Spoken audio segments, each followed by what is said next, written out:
Bismillahirrahmanirrahim. Assalamualaikum warahmatullahi wabarakatuh. Salam sejahtera bagi kita semua. Alhamdulillah kita bisa bertemu lagi di pertemuan kita yang keempat, mata kuliah manajemen investasi dan portofolio. Ya, jadi sebelumnya di minggu lalu kita sudah membahas terkait konsep dari return investasi, ya, bagaimana perhitungannya, bagaimana pengukurannya. Nah, dalam prakteknya, ya, seorang investor itu jarang sekali menaruh seluruh uangnya itu dalam satu aset saja, ya. Karena kalau dia meletakkan hanya di satu aset saja, maka resiko yang ditanggung juga sangatlah besar, ya. Oleh karena itu, di dunia investasi yang perlu kita pelajari itu dikenal juga sebagai konsep portofolio. Ya, nah portofolio ini yang nanti akan kita bahas selama pertemuan 4 kita hari ini. Kita langsung masuk ke materinya. Ya, apa itu portofolio? Ya, portofolio itu adalah kumpulan dari beberapa aset investasi yang dimiliki oleh investor dalam satu periode tertentu. Misalkan saham, obligasi, reksadana, dan instrumen keuangan lainnya.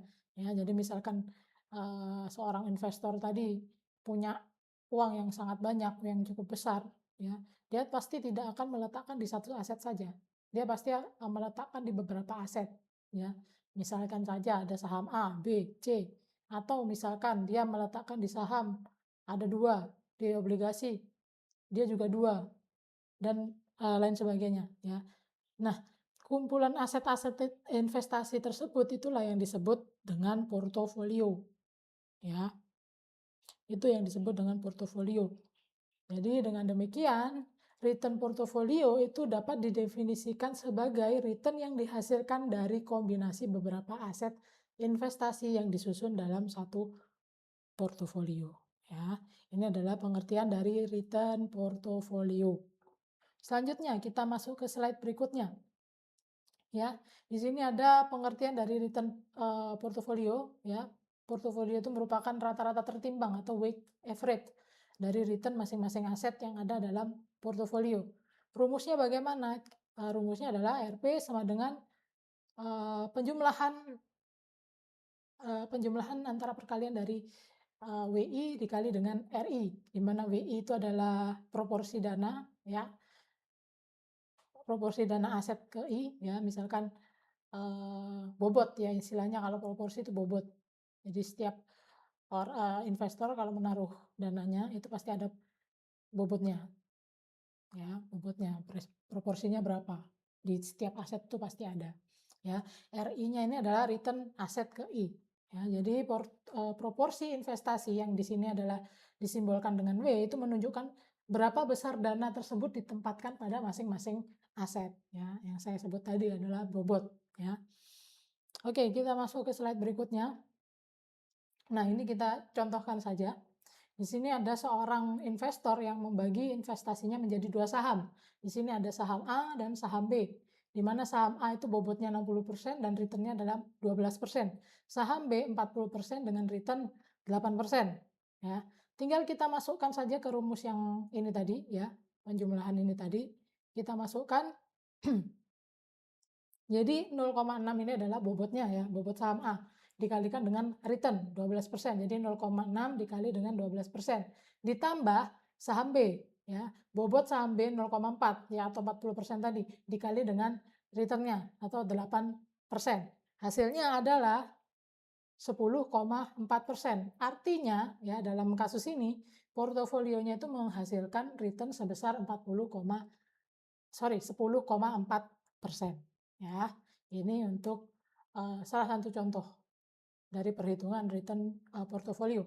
Selanjutnya, kita masuk ke return realisasian dan return ekspektasian. Ya, di mana minggu lalu sudah sempat kita bahas terkait apa itu return realisasian dan return ekspektasian. Ya. Sekarang kita akan bahas lebih dalam lagi apa itu kedua return itu. Ya, jadi di sini kita bahas terlebih dahulu adalah return realisasi atau realized return, di mana Return realisasian itu adalah return yang benar-benar terjadi pada periode tertentu. Dia menggunakan data historis. Jadi bisa dibilang return ini tuh menggunakan data di masa yang lalu. Ya. Rumusnya adalah R sama dengan PT dikurangi PT min 1 dibagi dengan PT min 1. Ya. Di mana PT itu adalah harga saat ini dan PT min 1 itulah harga periode sebelumnya atau harga masa lalu. Ya, historis. Ya. Ini adalah return realisasi. Kemudian kita masuk ke return ekspektasian. Ya, kita masuk ke return ekspektasian atau expectation return, di mana return ini adalah return yang diharapkan investor akan diperoleh di masa yang akan datang. Ya, dari sebutannya saja, ya, return ekspektasi otomatis itu adalah ekspektasi kita, ya, pengembalian harapan yang diharapkan, ya. Return ini dapat dihitung menggunakan probabilitas kemungkinan kondisi pasar. Ya. Rumusnya adalah ER ya atau return expectation itu penjumlahan dari PI dikali RI, di mana PI itu adalah probabilitas hasil ke I dan RI itu adalah return dari hasil ke I. Loh, kok beda Bu dengan rumus yang kemarin? Pasti banyak yang bertanya seperti itu ya kan. Nah, kalau yang kemarin itu saya tuliskan di sini ya, mungkin rumusnya adalah ER sama dengan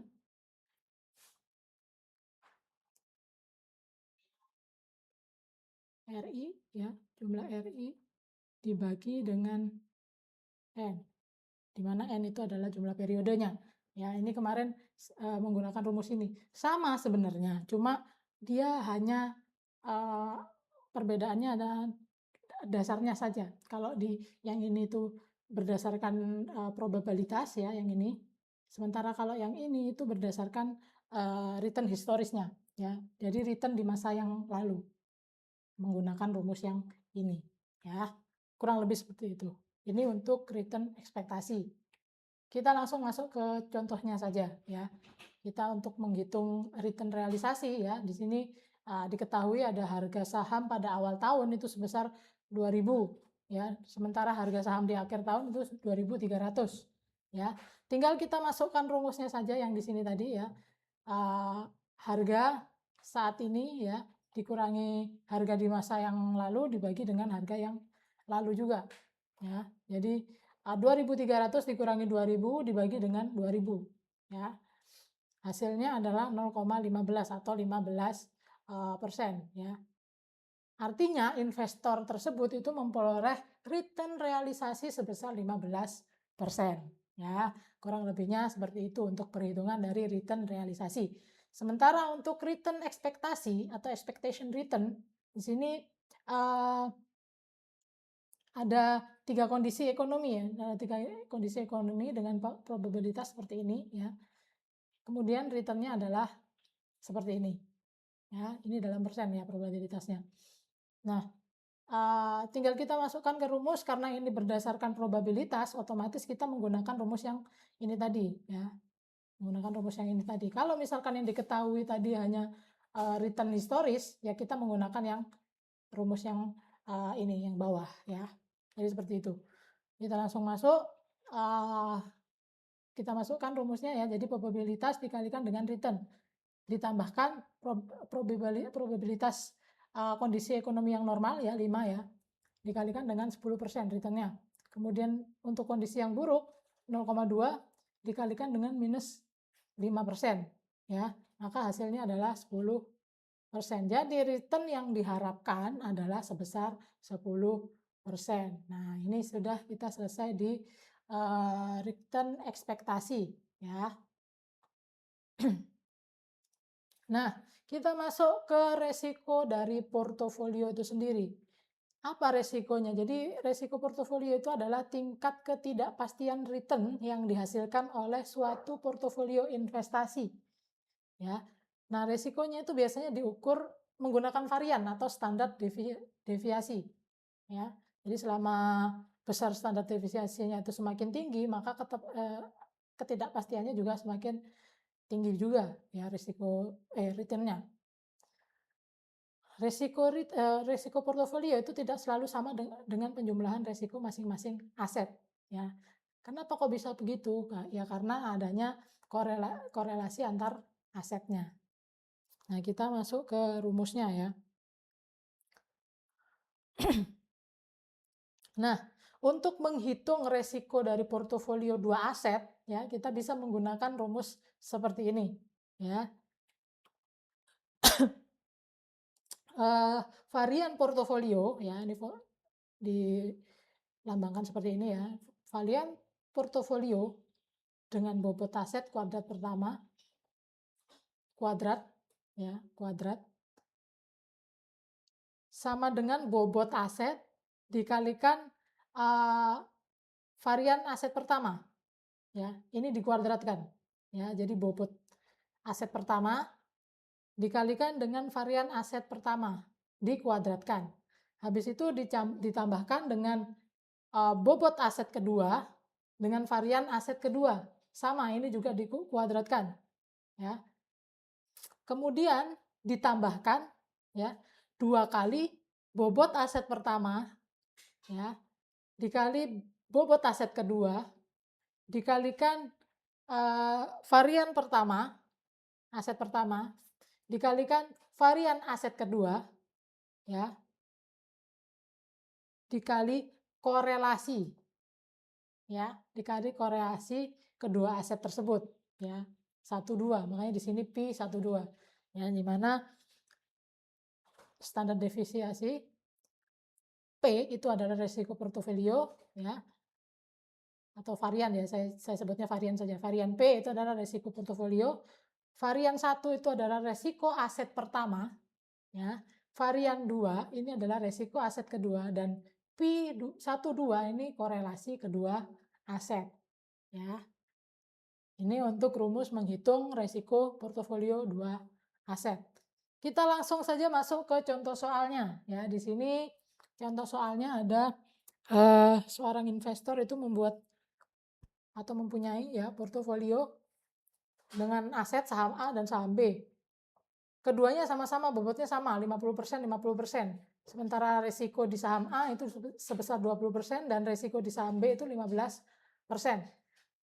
Korelasi keduanya ini pi-nya ya berarti ya, karena korelasi 1,2. Pi 1,2 ya. Pi 1,2-nya ini adalah 0,3 ya. Untuk perhitungannya tinggal kita masukkan ke rumus yang tadi ya. 0,5 ini adalah bobotnya ya, 0,5 itu 50% maksudnya. Dipangkatkan 2 atau dikuadratkan ya. Kemudian dikali dengan resiko atau varian ya 0,20 ya, atau 0,2 dipangkatkan 2 juga ya, ditambah 0,5 ini adalah bobot dari saham B ya, dikalikan dengan resiko dari saham B ya 0,15 pangkat 2 juga ya, ditambah 2 kali ya, 2 dikali ini ya, 2 dikali 0,5 ini adalah bobot yang pertama ya. Kemudian 0,5 juga untuk bobot yang kedua, sama-sama 50% ya kan.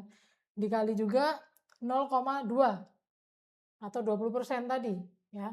Nih. Kemudian dikali juga 0,15 ya, 0,15. Kemudian dikali juga 0,3, ini adalah pi 1,2-nya ya, korelasi 1,2-nya ini. Korelasi 1,2. Hasilnya adalah varian pi atau bisa disebut resiko dari portofolio itu tadi adalah 14,6% ya. Menariknya di sini resiko portofolio itu bisa lebih rendah daripada resiko masing-masing saham.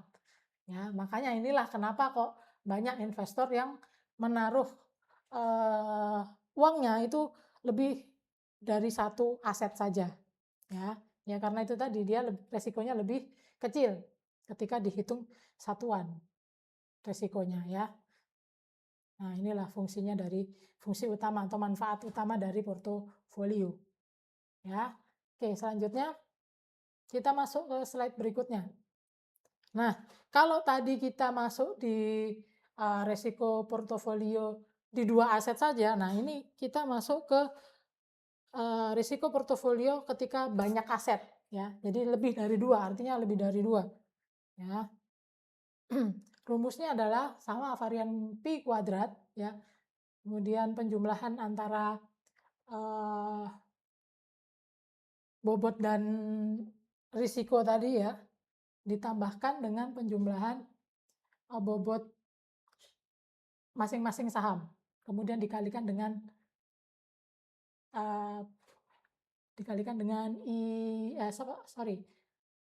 risiko, korelasi keduanya, ya. Ini korelasi P, IC. Jadi secara konsep resiko portofolio itu terdiri dari 2 komponen, ya. Ada resiko masing-masing aset, ya. Kemudian antar aset atau korelasi, ya, yang dilambangkan P tadi, ya. Jika aset tersebut memiliki korelasi yang rendah, maka resiko portofolio itu dapat berkurang secara signifikan, ya. Nah, kita masuk ke diversifikasi resiko. Ya, kalian pasti sudah mengenal apa itu diversifikasi, di mana diversifikasi ini adalah strategi investasi yang dengan menyebarkan dana itu ke berbagai aset. Ya, hampir sama dengan portofolio tadi, ya. Jadi dia tuh tidak meletakkan uangnya tuh hanya di satu aset saja. Ya, jadi dia disebar dananya di berbagai aset. Tujuannya apa ya tadi? Kembali lagi, yaitu untuk mengurangi resiko tanpa harus mengurangi return yang diharapkan secara signifikan. Ya, kurang lebih seperti itu. Ini adalah diversifikasi resiko. Nah, jenis resikonya, ya, yang pertama ada resiko sistematik dan resiko tidak sistematik. Kalau risiko sistematik itu risiko yang tidak dapat dihilangkan melalui diversifikasi. Ya, jadi walaupun dia sudah melakukan diversifikasi, risiko tersebut tetap muncul, ya, atau tetap tinggi. Ya, tidak, karena dia tidak bisa dihilangkan. Contohnya apa? Contohnya ya seperti inflasi, ya itu termasuk risiko sistematik. Kemudian krisis ekonomi, suku bunga, resesi, itu beberapa risiko yang mempengaruhi seluruh pasar, ya. Sementara kalau risiko yang tidak sistematik, kalau tadi tidak bisa dihilangkan, ya, kalau risiko yang sistematik itu tidak bisa dihilangkan melalui diversifikasi, sementara kalau risiko tidak sistematik itu risiko yang berasal dari perusahaan tertentu. Contohnya misalkan manajemennya buruk atau kemungkinan adanya kebangkrutan dari perusahaan, skandal perusahaan. Nah, itu risiko-risiko yang dapat dikurangi dengan diversifikasi, ya. Jadi ini adalah 2 jenis dari resiko, ya, ada sistematik dan tidak sistematik. Sistematik ini tidak bisa dihilangkan melalui diversifikasi, sementara risiko tidak sistematik itu bisa dihilangkan dengan diversifikasi. Oke, kita masuk ke kesimpulan, ya. Jadi return portofolio itu merupakan rata-rata tertimbang return masing-masing aset. Kemudian resiko tadi bisa dibedakan menjadi return realisasi atau historis, ya, dan return ekspektasian atau risiko yang diharapkan atau pengembalian yang diharapkan, ya. Risiko portofolio itu mencerminkan ketidakpastian return investasi, ya. Risiko portofolio tidak hanya dipengaruhi oleh risiko masing-masing aset, tapi juga oleh korelasi antar aset atau P tadi, ya, lambangnya. Nah, diversifikasi itu merupakan strategi juga, ya, yang penting untuk mengurangi resiko investasi. Ya, tapi resiko investasi juga terbagi menjadi 2, ya, terbagi menjadi 2, ada yang sistematik dan tidak sistematik. Sistematik tadi tidak bisa dikurangi atau tidak bisa dihilangkan dengan adanya diversifikasi, sementara yang tidak sistematik itu bisa dihilangkan dengan diversifikasi, ya. Jadi mungkin itu saya cukupkan materi kita untuk pertemuan kita hari ini. Kurang lebihnya saya mohon maaf. Saya akhiri kelasnya. Wassalamualaikum warahmatullahi wabarakatuh.